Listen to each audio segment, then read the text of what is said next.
வயலோ வயலோ வயலோ செழிக்க வாழ்வு தந்தானே, வயலோ வாழ்வு தந்தானே. அட பொன்னா விளையோ பூமிக்கு நல்ல விவரம் தந்தானே, உழவனின் உறவா வந்தானே.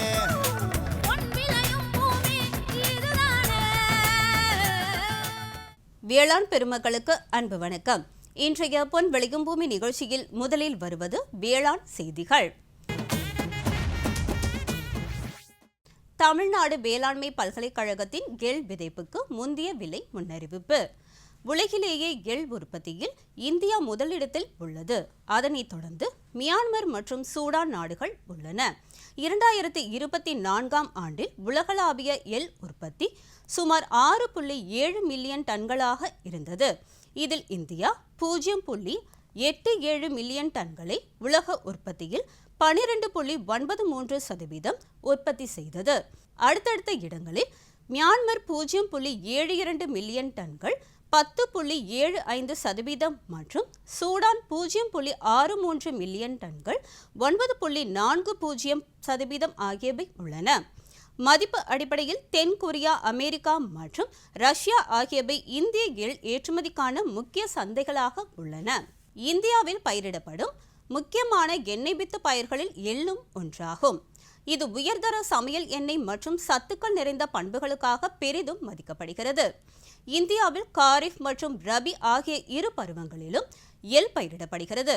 தமிழ்நாட்டில் 2024-25ஆம் ஆண்டில் சுமார் 0.47 லட்சம் ஹெக்டேர் பரப்பளவில் எள் சாகுபடி செய்யப்பட்டு 0.34 லட்சம் டன்கள் உற்பத்தி செய்யப்பட்டது. தமிழ்நாட்டில் கள்ளக்குறிச்சி, ஈரோடு, கடலூர், திருச்சிராப்பள்ளி, தஞ்சாவூர், கரூர் மற்றும் அரியலூர் ஆகியவை எள் உற்பத்தி செய்யும் முக்கிய மாவட்டங்களாகும். வறட்சியை தாங்கி வளரும் திறன் கொண்ட பயிர் என்பதால் இம்மாநிலத்தில் எள் சாகுபடி செய்யப்படுகிறது. வெள்ளை மற்றும் கருப்பு ஆகிய இரு வகையான எள் விதைகள் மிகவும் பிரபலமானவை என்றாலும் சிவப்பு மற்றும் பழுப்பு நிறம் வரையிலான பிற வகைகளும் உள்ளன. எண்ணெய் எடுப்பதற்கு பழுப்பு மற்றும் கருப்பு நிற விதைகள் விரும்பப்படுகின்றன. அதே வேளையில் வெள்ளை எள் முக்கியமாக இனிப்பு மற்றும் தின்பண்டங்கள் தயாரிப்பில் பயன்படுத்தப்படுகிறது.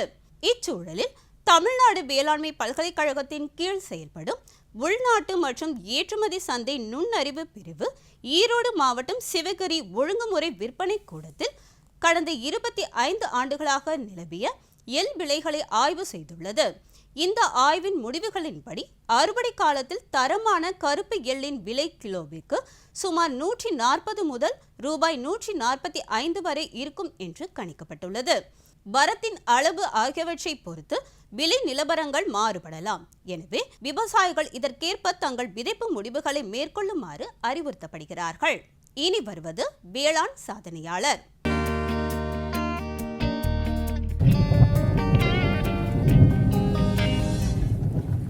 பீர்க்கன் சாகுபடி செய்து பயனடைந்த நாகப்பட்டினம் மாவட்டம் வேதாரண்யம் தாலுகா நாலுபேத்தபதி கிராம வேளாண்மையாளர் கே மனோகரன் அவர்கள் தரும் யோசனைகள்.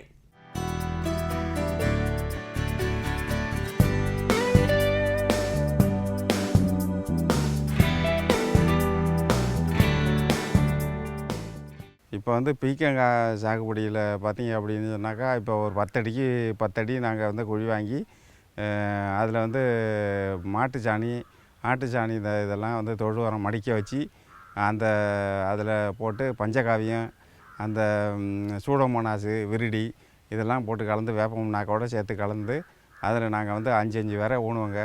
அந்த 5 விரையை ஊனி அது திருப்பி மேலே வர்ற வரைக்கும் வேப்பம் கரைசல், இந்த 5 இலை கரைசல் அதெல்லாம் நாங்கள் அடிப்போங்க. அடித்து மேலே பந்தலுக்கு வர்ற வரைக்கும் நாங்கள் குச்சி ஊனி நாங்கள் கட்டி விட்டுக்கிட்டு இருப்போங்க. அந்த கட்டி மேலே வந்தது பிறகு ஒரு 40 நாள் 30 நாளில் காய் பிஞ்சு விட்றதுக்கு ஆரம்பிச்சிடும். அந்த பிஞ்சுக்கு இப்போ இதை மாதிரி அந்த பழையெல்லாம் அந்த பிஞ்சில் கொட்டி வச்சுட்டு அந்த முட்டையை அதில் ஒட்டு வச்சுட்டு போயிடும். அதனால் அந்த காயோட வீணாக போயிடும். அதுக்காக நாங்கள் இப்போ இந்த துணியெல்லாம் பார்த்திங்கன்னா அந்த துணியெல்லாம் நாங்கள் கட்டி வச்சுருக்கோங்க. அந்த துணியை கட்டி வச்சுட்டு திருப்பி ஒரு கையால் இப்படி பிடிச்சி பார்த்துட்டு அதில் முத்தி இருந்ததுன்னா நாங்கள் அதை அறுத்து நாங்கள் மார்க்கெட்டுக்கு கொண்டு போய் சேல்ஸ் பண்ணுவோங்க. இங்கே அந்த மறுபடியும் பார்த்திங்கன்னா அந்த வெள்ளை மேலே இதில் சாறு உறிஞ்சிற பூச்சியெல்லாம் சாறு உறிஞ்சிட்டு போயிடும்.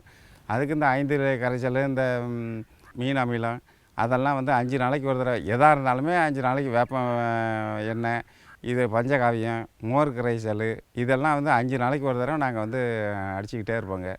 அதை அடிச்சுக்கிட்டே இருக்கிறதுனால நாங்கள் வந்து இன்றைக்கி அடிச்சிட்டோம்னா உடனே காயாகிறது நம்ம வந்து சமைச்சிக்கலாம். அது வந்து விஷம் இல்லாததுனால வந்து அப்பப்போ சமைச்சிக்கலாம். நாங்கள் இங்கேருந்து காயை கொண்டுட்டு போய் மார்க்கெட்டில் வந்து 1 விட்டு 1 நாள் இது ரெகுலராக காய் வந்துடும். இந்த காயை வந்து மார்க்கெட்டில், பறவை மார்க்கெட்டில் வந்து விடிய காலம் 2 மணிக்கு இங்கேருந்து கொண்டு போய் வியாபாரிகிட்ட கொடுத்துருவாங்க. இதேமாதிரி தான் நம்ம வந்து பீக்கன் சாகுபடி போயிட்டுருக்கு. காய் வந்து 2 நாளைக்கு ஒரு தடவை நீங்கள் வந்து பறிச்சிக்கிட்டே இருக்க வேண்டியதான். இது வந்து மெயின்டெனன்ஸ் வந்து அதிகம் இல்லை. இதுக்கு வந்து பூச்சி மருந்தெல்லாம் அதிகம் அடிக்க வேண்டியதில்லை. 2 நாளைக்கு ஒரு தடவை நம்ம வந்து அந்த பஞ்சகாவியமும் மோர் கரைசலும் நம்ம ரெகுலராக பயன்படுத்திக்கிட்டு இருக்கிறதுனால நம்ம வந்து காய் வந்துக்கிட்டே இருக்கும். அந்த செடி வெளுக்காமையும் இருக்கும். அந்த செடி வந்து லேசாக வெளுப்பு ஆரம்பிச்சதுனால நம்ம வந்து பஞ்சகாவியம், மோர் கரைசல் கொடுத்தோம்னா, மீன் அமிலம் கொடுத்தோம்னா உடனே கருப்பாக மாறிக்கும். காய் நல்லா நீளமாக வரும். ரெகுலராக காய் அறுத்துக்கிட்டு இருக்கலாம். 45 நாள்லேருந்து ஒரு 2 மாதம் வரைக்கும் ரெகுலராக காயாக இருக்கும். இப்போ இந்த சீசனில் வந்து 30லேருந்து 40 ரூபா வரைக்கும் நம்ம வியாபாரிகிட்டே கொடுக்குறோம். பீக்கங்காய் வந்து கொடுத்துக்கிட்டு இருக்கிறோம். இது வந்து எப்படின்னாக்கா, எங்களுக்கு வந்து எப்படின்னா, தென்னை மரத்துக்கு வந்து இதுக்கு நாங்கள் ஒன்றுமே செய்கிறதில்ல. இந்த பந்தல் சாகுபடி நாங்கள் பண்ணிகிட்டு இருக்கிறதுனால தென்னை மரத்தை நாங்கள் வந்து பார்க்குறதே இல்லை. இப்போ நீங்கள் மேலே பார்த்தீங்கன்னா தென்னைக்குறும்பு இதில் நிறையா இருக்கும். வேறு தோப்பை பார்த்தீங்கன்னா அதுக்கு வந்து தனியாக ரெகுலராக தண்ணி இறைக்கணும். தென்னை மரத்துக்கு 156 லிட்டர் யூனிவர்சிட்டியில் தண்ணி இறைக்கணும்னு சொல்கிறாங்க. அது நாங்கள் வந்து அதை பண்ணுறதில்ல. தென்னை மரத்துக்கு 0 தான் நாங்கள் பண்ணுறது. அதுக்கு ஒன்றுமே இல்லை. இதுக்கு பண்ணிக்கிட்டு, ஆனால் இது வந்து இது முடிஞ்சோடனே என்ன பண்ணுவாங்கன்னா, இதுலேயே திருப்பி மறுபடியும் வந்து வேறு பீக்கன் முடிஞ்சதுன்னா இந்த பந்தல் சாகுபடியில் வந்து புடலை போட்டிருப்பாங்க. அந்த சைடு பார்த்திங்கன்னா புடலை அதெல்லாம் முடிஞ்சு போயிட்டு அதில் வந்து பீக்கனை மறுபடியும் ஆரம்பிச்சிருவாங்க. மாற்றி மாற்றி பீக்கை, புடலை, பாகல் இதே நாங்கள் வந்து திருப்பி போட்டுக்கிட்டே இருப்போம் இதே இதில். அதனால தென்னை மரத்துக்கு வந்து தேங்காய் வந்து எங்களுக்கு ரொம்ப லாபம். தேங்காயும் வந்து பார்த்திங்க அப்படின்னா இப்போ இங்கேயே கிலோ 60 ரூபான்னு எடுத்து போகிறாங்க 1 கிலோ தேங்காய். அதுலேயும் லாபம் வருது. இதில் எலுமிச்சையும் போட்டிருக்காங்க இந்த இதுலேயே.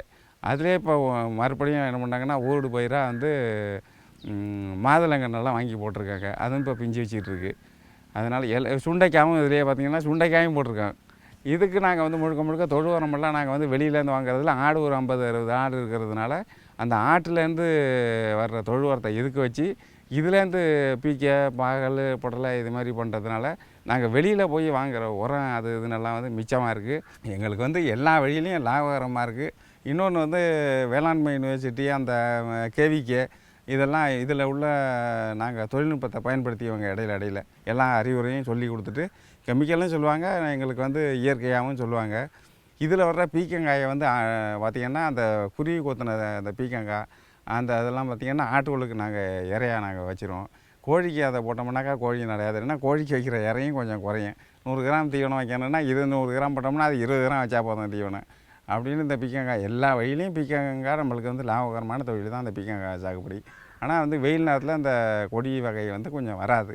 மழை காலத்தில் தான் வரும். அதனால நாங்கள் வந்து இந்த தென்னந்தோப்பை தேர்ந்தெடுத்ததுனால இது கொஞ்சம் மேலே கொடை பிடிச்ச மாதிரி இருக்கும். அதனால் நாங்கள் வந்து பீக்கங்காய் சாகுபடி, இந்த கொடி வகை சாகுபடியை வந்து நாங்கள் அதிகமாக தேர்ந்தெடுத்து வச்சுருக்கோம். இந்த ரெகுலராக பர்மனெண்ட்டாகவே இந்த பந்தலை போட்டு வச்சுருக்கிறது. இந்த வெயில் நேரத்தில் வந்து இந்த பந்தலை அப்படியே போட்டுருவோம்.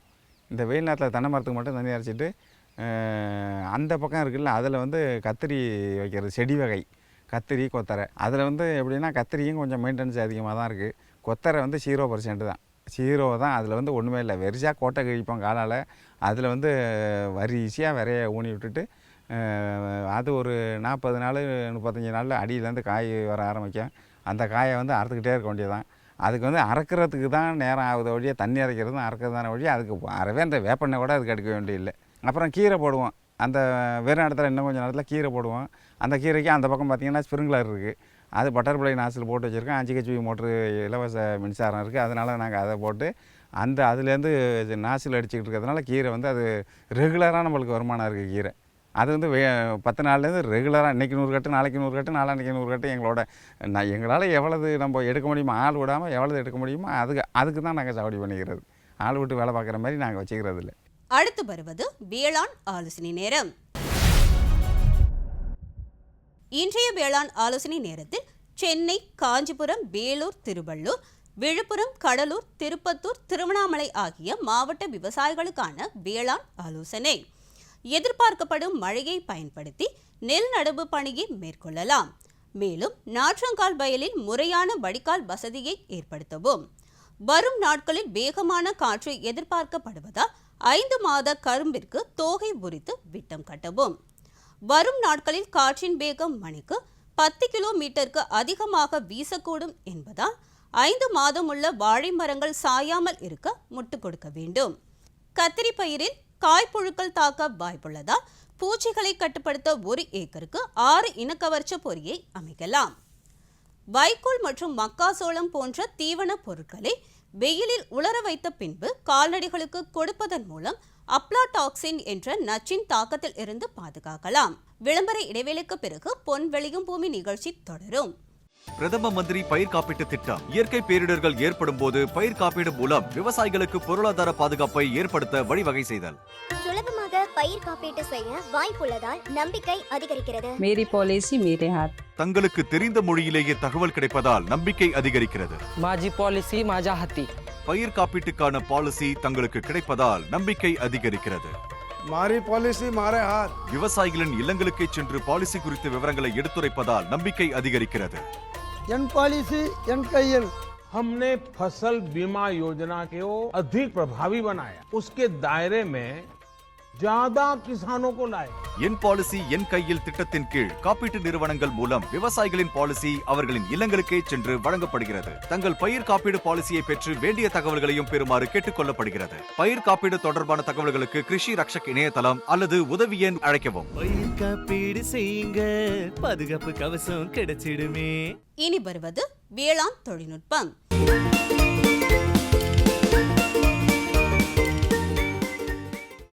இன்றைய வேளாண் தொழில்நுட்ப பகுதியில் கோழிகளுக்கு தடுப்பூசி அளிக்கும் முறைகள் குறித்து சென்னை தமிழ்நாடு கால்நடை மருத்துவ அறிவியல் பல்கலைக்கழகத்தில் அமைந்துள்ள கோழி இன ஆராய்ச்சி நிலையத்தின் பேராசிரியர் டாக்டர் கே சங்கிலி மடம் அவர்கள் தரும் தகவல்கள்.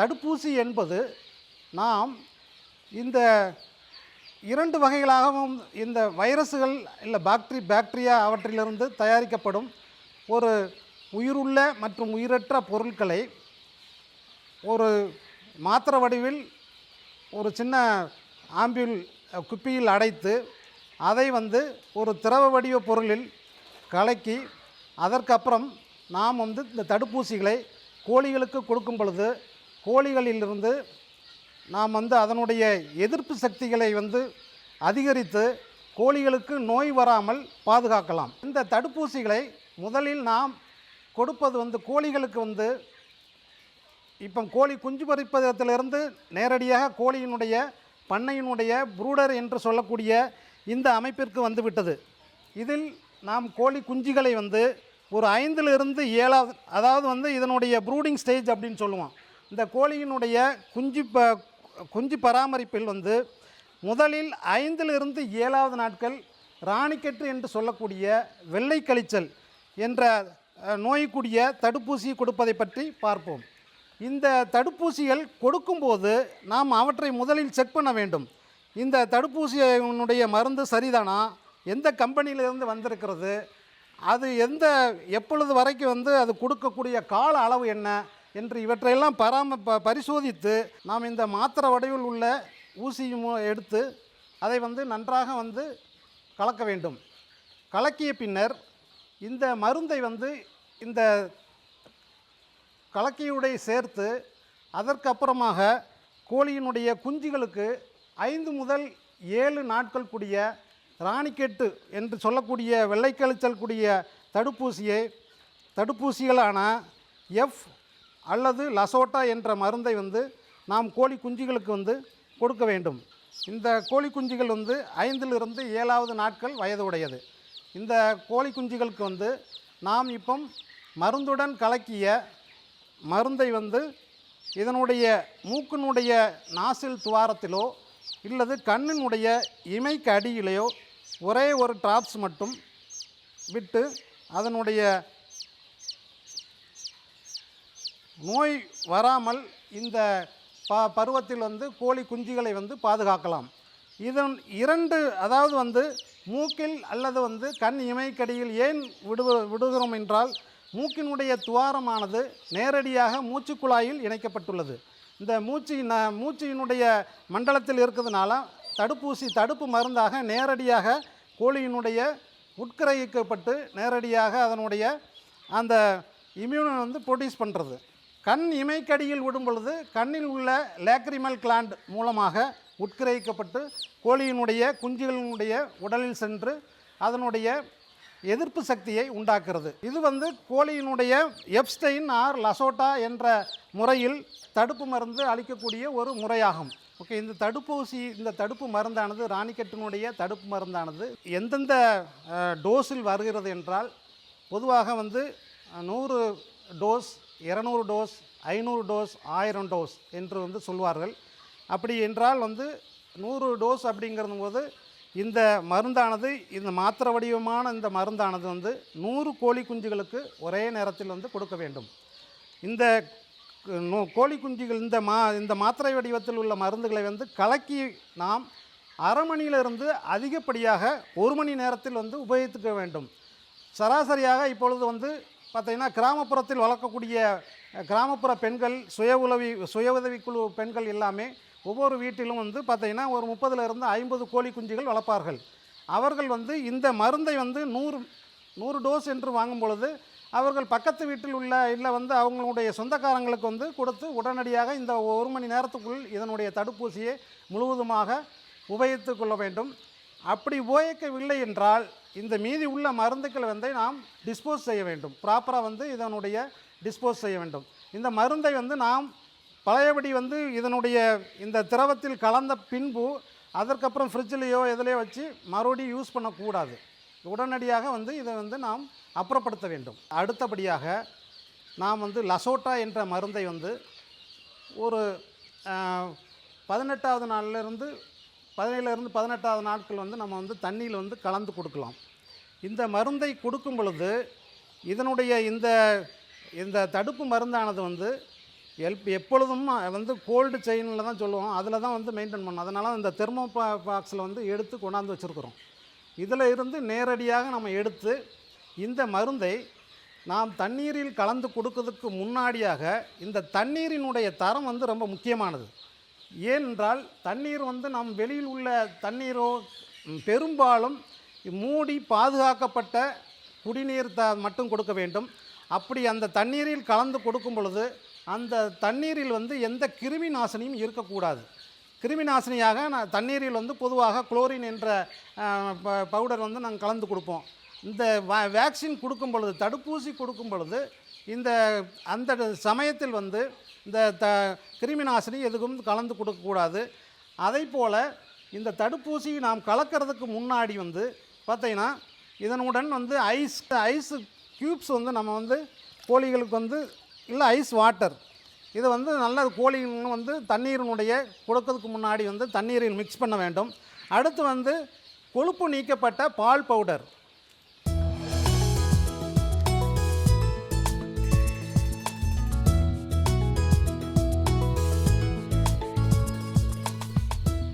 இந்த கொழுப்பு நீக்கப்பட்ட பால் பவுடரை வந்து நன்றாக வந்து தண்ணீரில் மிக்ஸ் பண்ணி கலந்து கொடுக்க வேண்டும். ஏனென்றால் இது ஏன் கொடுக்குறோம் என்றால், இந்த லசோட்டா என்று சொல்லக்கூடிய இந்த வைரஸ் கிருமியானது தண்ணீரில் கலந்து மிக்ஸ் பண்ணி கொடுக்கும் பொழுது இந்த தண்ணீரில் அந்த ஃபுல்லாக அதனுடைய நுண்ணுயிர்கள் எல்லாம் அட்டாச் ஆகிக்கொள்ளும். அப்பொழுது வந்து இந்த தண்ணீர் கொடுக்கக்கூடிய பாத்திரத்தில் உள்ள நல்லா மிக்ஸ் பண்ணி 2-3 தடவை வந்து நன்றாக மிக்ஸ் பண்ணி அதற்கப்புறம் கோழிகள் குஞ்சுகளுக்கு எவ்வளவு தண்ணீர் தேவையோ அப்படி ஒவ்வொரு அதனுடைய அறையிலும் வந்து நாம் தண்ணீரை வந்து ஊற்றி வைக்க வேண்டும். இந்த தண்ணீர் கொடுப்பதற்கு முன்னாடி அடுத்த சில ரொம்ப முக்கியமான நாம் கவனிக்க வேண்டியது என்னவென்றால், கோழிகள் வந்து தண்ணீரின் மூலம் என்ன மருந்து கொடுக்குமோ அந்த மருந்து கொடுக்கறதுக்கு முன்னாடி குறைந்தது வந்து ஒரு 2 மணி நேரம் வந்து தண்ணீர் கொடுக்கக்கூடாது. அப்படி தண்ணீரில் மருந்து கலந்து கொடுக்கும் பொழுதும் தண்ணீரினுடைய அளவும் நாம் எப்பொழுதும் கொடுக்கதை விட பாதி அளவாக குறைத்து கொடுக்க வேண்டும். அப்பொழுதுதான் அந்த மருந்து எல்லாமே வந்து மருந்து கலக்கப்பட்ட தண்ணீர் எல்லாமும் முழுவதுமாக உட்கொண்டு அதனுடைய நோய் எதிர்ப்பு சக்தி உண்டாகும். இந்த லசோட்டா மருந்து வந்து பார்த்தீங்கன்னா வந்து 17வது 18வது நாட்கள் கொடுப்பார்கள். இந்த மருந்தை வந்து தண்ணீரில் குடி தண்ணீர் கலக்கி கொடுப்போம். இந்த லசோட்டா மருந்து வந்து ஒரு மாத்திரை வடிவில் இருக்கும். இந்த மாத்திரை வடிவில் உள்ள மருந்தை நாம் வந்து இந்த கரைப்பான் மூலம் எடுத்து அதை வந்து மிக்ஸ் பண்ண வேண்டும். இப்போ 200 கோழிகளுக்கு கொடுக்க வேண்டும் என்றால் அந்த 200 டோஸ் உள்ள மருந்தை வந்து எடுத்து நாம் இந்த கரைப்பான் மூலம் அதை மிக்ஸ் பண்ணி அதில் அந்த மிக்ஸ் பண்ண பிறகு 2-3 தடவை நன்றாக மருந்து கலங்குமாறு வந்து மேலும் கீழும் வந்து நாம் இந்த மாதிரி வந்து அசைக்க வேண்டும். அப்படின்னா இந்த மாத்திரை வடிவில் உள்ள மருந்துக்கள் நன்றாக வந்து மிக்ஸ் ஆகி அதற்கப்புறம் இந்த மிக்ஸ் பண்ண மருந்தை வந்து திரவ வடிவமாக உள்ள மருந்தை இந்த தண்ணீரில் வந்து நாம் இந்த மாதிரி வந்து மருந்துகளை வந்து மிக்ஸ் பண்ண வேண்டும். இது லசோட்டா மருந்து. இதனால் வந்து தண்ணீரில் இதனுடைய பால் பவுடருடன் அந்த பால் பவுடருக்கு முன்னாடியே வந்து நாம் குளிர்ந்த நீரோ இல்லை ஐஸ் வாட்டரோ வந்து சேர்த்து மிக்ஸ் பண்ணி ஆகும் பொழுது ஏனென்றால் இந்த லசோட்டா மருந்தானது உயிருள்ள வந்து வைரஸிலிருந்து தயாரிக்கப்பட்ட மருந்து. அதனால் வந்து இது வந்து பால் பவுடரில் வந்து நன்றாக ஒட்டி கொண்டு வேஸ்டேஜ் இல்லாமல் கோழிகளுக்கு கொடுக்கும் பொழுது கோழிகள் எல்லாம் முழுமையாக அதனுடைய உடம்பில் வந்து எல்லாமே போய் சேர்ந்துடுது. அப்படி சேர்ந்த உடனே எல்லாமே அடுத்து வந்து ஒரு 2-3 நாட்கள் வந்து கோழிகளுக்கு வந்து அதனுடைய எதிர்ப்பு சக்தி தானாகவே உண்டாகிறது. இப்போது 3வது நாம் கொடுக்கக்கூடிய தடுப்பூசியானது வந்து ஆர்டிவிகே அல்லது ஆர்டுபி ஸ்ட்ரெயின் என்று சொல்லுவார்கள். இந்த தடுப்பூசியானது வந்து நாம் கோழிகளுக்கு ஊசி மூலம் செலுத்த போகிறோம். இது எந்த வயதில் செலுத்துவோம் என்றால் இது வந்து 2 மாத முடிவில், அதாவது 8வது வாரத்தில் நாம் இந்த தடுப்பூசியை வந்து ரெக்கையினுடைய அடிப்பகுதியிலோ அல்லது கழுத்திற்கு கீழ்ப்பகுதியிலோ தோலுக்கடியிலோ அல்லது அதனுடைய தசைப்பகுதியிலே வந்து ஒவ்வொரு கோழி குஞ்சுகளுக்கும் 0.5 ml வந்து தடுப்பூசியை வந்து ஊசியாக வந்து செலுத்தலாம். இந்த தடுப்பூசியை கொடுப்பதன் மூலம் நாம் வந்து அதனுடைய கோழிகளினுடைய நோய் எதிர்ப்பு சக்தி முக்கியமாக வந்து ராணிக்கெட் நோய் வராமல் இந்த கோழிகளை வந்து பாதுகாக்கலாம். 3வதாக ராணிக்கெட் மருந்தை வந்து கோழிகளுக்கு வந்து 8வது வாரம் முடிவில் அதனுடைய தோலுக்கு அடியில் அல்லது வந்து இதனுடைய தலைப்பகுதியின் கீழ்ப்பகுதியில் நாம் வந்து கொடுக்க போகிறோம். இது தோலுக்கடியில் கொடுக்கும் பொழுது இந்த இறக்கையில் உள்ள அடிப்பகுதியில் வந்து ரோமம் இல்லாமல் பார்த்துக்கொள்ள வேண்டும். அதற்கு அடுத்தபடியாக இந்த ஊசியை வந்து நாம் அந்த தோலுக்கு அடியில் மட்டுமே வந்து செலுத்த வேண்டும்.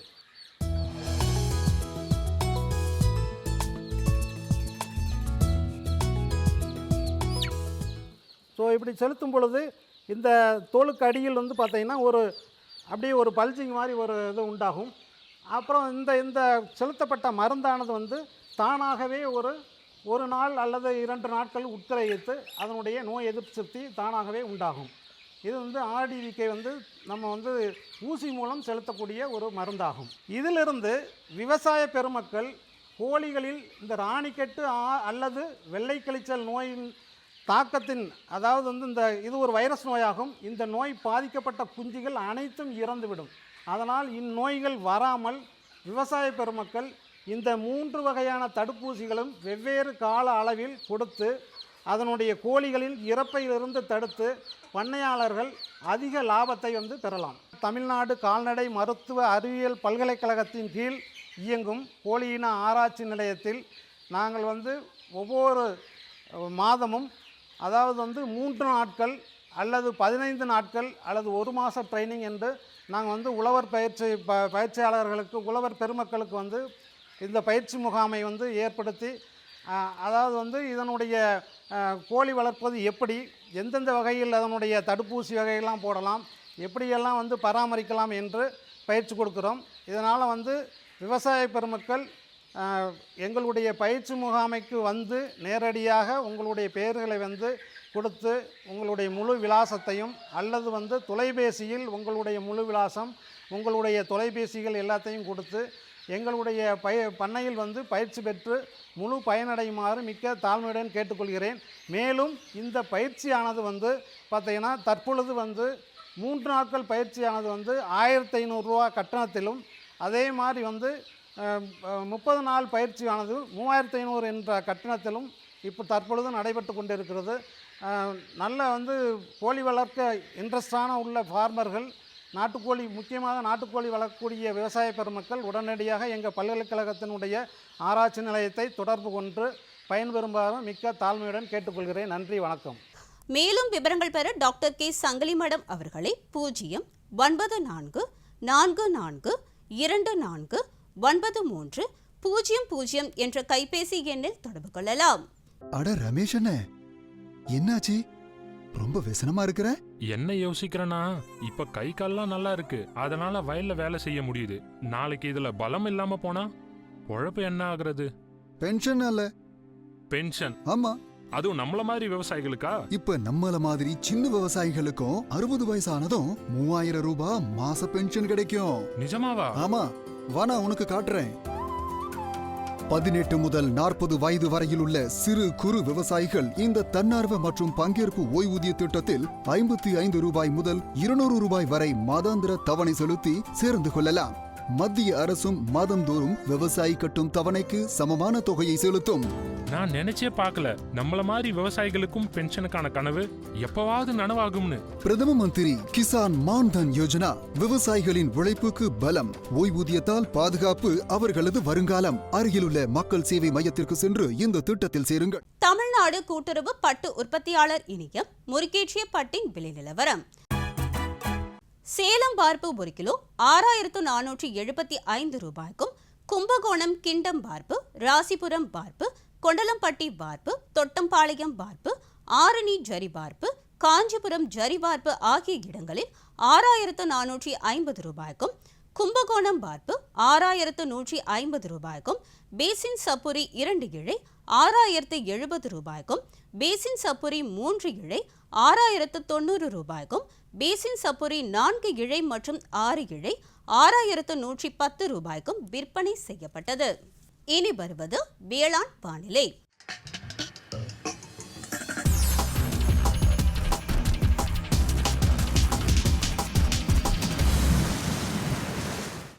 உழவர்களுக்கான வானிலை முன்னறிவிப்பு. 27/8/2026 அன்று மேற்கு தொடர்ச்சி மலை மாவட்டங்களில் ஓரிரு இடங்களில் மிதமான மழை பெய்யக்கூடும். ஏனைய தமிழகத்தில் ஓரிரு இடங்களிலும், புதுவை மற்றும் காரைக்கால் பகுதிகளிலும் லேசான மழை பெய்யக்கூடும். மீனவர்களுக்கான வானிலை முன்னறிவிப்பு. 27/8/2026 அன்று மன்னார் வளைகுடா, தென் தமிழக கடலோர பகுதிகள் மற்றும் அதனை ஒட்டிய குமரி கடல் பகுதிகளில் சூறாவளி காற்று மணிக்கு 45 முதல் 55 கிலோமீட்டர் வேகத்திலும், இடையிடையே 65 கிலோமீட்டர் வேகத்திலும் வீசக்கூடும். ஆகையால் மீனவர்கள் இப்பகுதிகளுக்கு செல்ல வேண்டாம் என அறிவுறுத்தப்படுகிறார்கள். சுகமாய் பரவும் நறுமணத்தில், சுவை எனும் இன்பத் தோட்டத்தில், வளர்ச்சி எனும் பாதையில், மலர்ந்திருக்கும் புன்னகையில், பசுமையான செடிகளில், பெரிய பெரிய வர்த்தகங்களில், தேனீக்களின் ரீங்காரத்தில், மகிழ்ச்சியின் இன்ப ஒலியில். NHM தோட்டக்கலை இயக்கம். எங்கள் விருப்பம், உங்களது புன்னகை. 27/8/2026 வியாழக்கிழமை அன்று பொன் விளையும் பூமி நிகழ்ச்சியில் பாலில் மதிப்பு கூட்டப்பட்ட பொருட்கள் தயாரிப்பு செய்து பயனடைந்த திண்டுக்கல் மாவட்டம் தொழில் முனைவோர் ஆர் பிருந்தா ராமகிருஷ்ணன் அவர்கள் தரும் யோசனைகள். வேளாண் ஆலோசனை நேரத்தில் தமிழ்நாடு வேளாண்மை பல்கலைக்கழகம் வெளியிடும் அனைத்து வேளாண் மண்டலங்களுக்குமான வேளாண் ஆலோசனை. வேளாண் தொழில்நுட்ப பகுதியில் ஒருங்கிணைந்த பண்ணையம் குறித்து திருவண்ணாமலை மாவட்டம் கீழ்நெல்லி வேளாண் அறிவியல் நிலைய உழவியல் துறையின் தொழில்நுட்ப வல்லுநர் எம் ஐஸ்வர்யா அவர்கள் தரும் தகவல்கள் ஆகியன இடம்பெறும். மீண்டும் நாளைய பொன் விளையும் பூமி நிகழ்ச்சியில் சந்திப்போம். நன்றி, வணக்கம்.